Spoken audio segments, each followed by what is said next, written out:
Space plus ஒன்று என்பதாக எழுதப்பட்டிருக்க வேண்டும். அல்லது இது வெற்று தானே அப்படின்னு மொத்தமாக விட்டு விட்டோம்னா -2 -1 +1 +2 என்பதாக எழுதப்பட்டிருக்க வேண்டும்.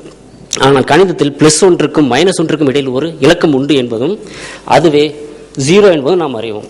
இந்த இடத்தில் கண்களால் காணக்கூடிய இந்த இலக்கத்திற்கு வெற்று என்னும் பதம் பொருந்தாமல் சுற்று என்னும் பதமே பொருத்தமாக அமைகிறது.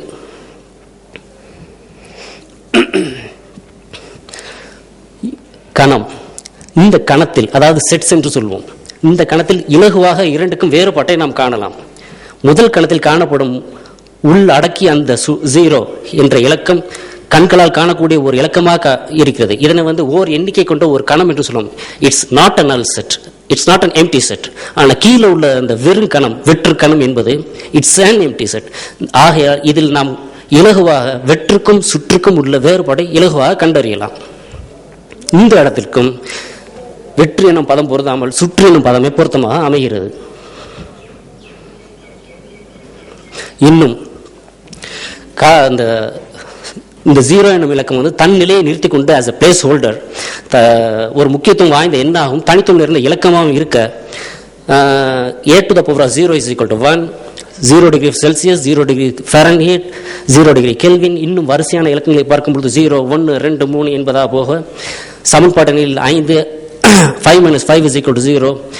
இவ்வாறாக அந்த இலக்கம் மிக முக்கியத்துவம் வாய்ந்த இலக்கமாகவும் ஒரு தன் நிலையை கொண்டு தன்னுடைய இடத்தை பிடித்துக்கொண்ட இலக்கமாகும் ஆஸ் அ பிளேஸ் ஹோல்டர் இருக்க இந்த இடத்திலெல்லாம் நாம் இதனை வெற்று என்று பொருள் கொள்ளவே இயலாது. இதனை சுற்று என்று பொருளை கொள்ள இயலும். ஆகையால் கண்களால் காணக்கூடிய இந்த இலக்கத்திற்கு கண்கள் காணக்கூடிய இது ஒரு இலக்கமாகவும் வெறுமை உணர்த்தக்கூடிய ஒரு எண்ணாகவும் இருக்கிறதை நாம் காணுகிறோம். ஆகவே இதனுடைய ஆய்வின் முடிவு என்னவென்றால் சுற்று என்பதே சரியான பெயர் சொல்லாக அமைகிறது. இதற்கு வெற்று என்னும் பெயர் சொல் அமைய பெறாது. இதில் ஏதேனும்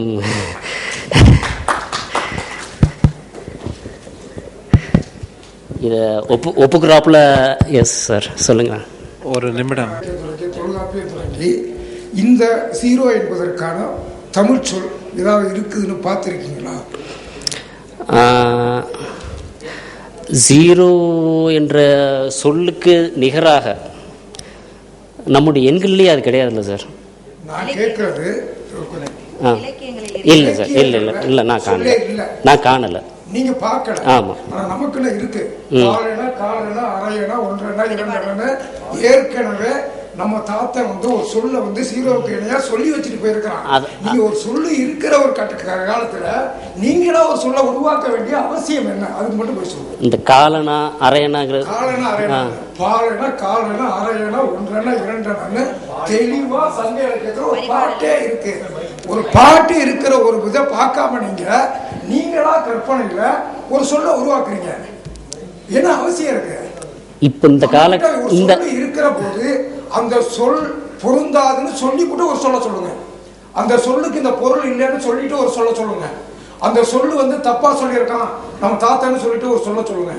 ஆனா அதை பத்தி நீங்க எதுவுமே பேசாம நீங்க கற்பனையில இதெல்லாம் வழக்கில் இருக்கு, இதெல்லாம் தப்பு, நான் சுற்றுன்னு சொல்றேன், இதைத்தான் சொல்லணும்னு சொல்றது என்ன நியாயம்? எந்த ஒரு நியாயம் இது? அது சரி சார். இல்லை சார், இல்லைன்னு தான் நான் சொல்லிக்கிறேன் சார்.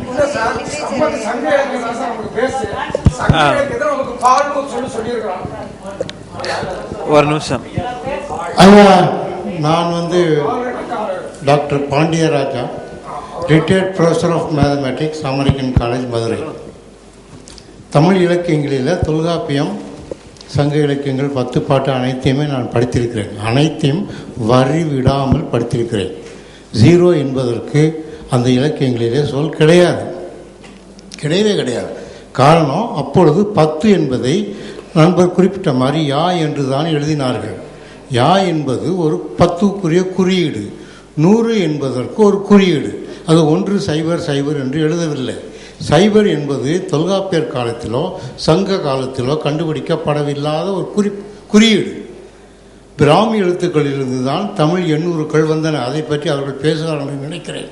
அதிலே கூட 10 என்பதற்கு தனி குறியீடு தான் போடப்பட்டிருக்கின்றது ஒழிய இங்கு 0 கிடையாது. ஆனால் இந்த ஜீரோ என்று சொல்லப்படுகிற வட்டோ சுற்றோ வெற்றோ இந்தியாவில் தான் கண்டுபிடிக்கப்பட்டது என்பதை அண்மையில் தான் அறிஞர்கள் ஒத்துக்கொண்டிருக்கிறார்கள். 7ஆம் நூற்றாண்டிலே இங்கே இந்தியாவில் நடந்த வாணிபத்திலே ஜீரோவை பயன்படுத்தியிருக்கிறார்கள் என்று ஒரு கிறிஸ்தவ பாதிரியார் ரோம நாட்டு அரசாங்கத்திற்கு சொல்லி, நீங்கள் 1, 2, 3 என்று குழம்பிக் கொண்டிருக்கிறீர்களே, இந்தியாவை பாருங்கள் என்று ஒரு கடிதத்தின் வாயிலாகத்தான், அந்த நூற்றாண்டிலே அவர் எழுதிய கடிதத்தின் வாயிலாகத்தான் நாம் தெரிந்து கொள்ள முடிகிறதே ஒழிய இங்கு அந்த ஜீரோவை கண்டுபிடித்த அந்த புண்ணியவான் யார் என்று தெரியவில்லை. அதனால் நிச்சயம் சங்ககால 7ஆம் நூற்றாண்டுக்கு முன்பாக வந்திருக்கலாம். அது சிறிய குறிப்பு. அடுத்தது தம்பி அவர்கள் குறிப்பிட்டார்கள் 1, 2, 3 எல்லாமே குற்றியல் உரம் என்று ஒரு சிறிய விதிவிலக்குண்டு உங்களை நான் மிகவும் பாராட்டுகிறேன். நல்ல முயற்சி. ஆனால் 7 என்பது குற்றியல் உரம் அல்ல, அது முற்றியல் உரம். அது ழாவில் ஊரம் வருகிறது, அது முற்றியல் உரம். அது வன்றோட வல்ல எழுத்துக்கள் தான் வர வேண்டும். குச்சுட்டு துப்பு ரூ வந்தால் தான் அது குற்றியல் உரம். 7 என்பது குற்றியல் உரம் அல்ல. 100 என்பது குற்றியல் உரம். 1000 என்பது தமிழ் சொல்லும் அல்ல, குற்றியல் உரமும் அல்ல. இருந்தாலும் அதை நாங்கள் ஏற்றுக்கொண்டு இருக்கிறோம். அதை இப்போது தமிழ் சொல் கண்டுபிடிக்க வேண்டிய தேவையில்லை. அது குற்றியல் உரமாக இருக்க வேண்டிய அவசியமும் இல்லை.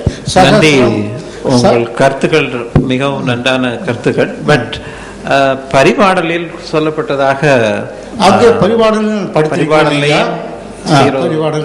அதை சொல்லட்டும், நான் அப்புறம் நான் பதில் சொல்கிறேன். நான் முடிச்சுட்டு அப்புறம் என்னுடைய கருத்தை சொல்லிட்டு அப்புறம் முடிச்சுக்கிறேன். அம்மையார் பேசணும்.